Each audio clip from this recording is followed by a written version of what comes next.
له تورخم څخه یو ځل بیا بد خبر. د افغان نیوز قدرمن لیدونکو ستړي مشئ، وخت مو بخیر. په مکړۍ د نن ورځې تازه او مهم خبر ده. پاکستان یو ځل بیا د بې ویزې ناروغانو پر مخ تورخم دروازه تړلې.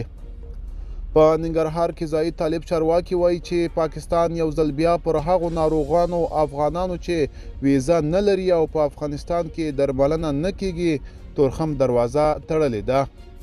په ننګرهار کې د طالبانو د اطلاعاتو او کلتور امیر قریشي بدلون وایي چې پاکستاني لوري دا دروازه پرون دوشنبه د وري پر 28مه د ماښام شاوخوا 7 بجې تړلې ده.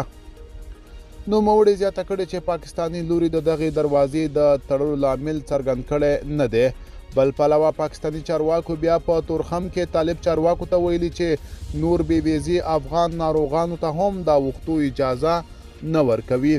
د طالب او پاکستاني لوري ترمن د شوي هوکړې له مخې هغه ناروغان چې په افغانستان کې درملنه شونې نه وي دغه هیواد ته له ویزې پرته د درملنې لپاره تللی شي.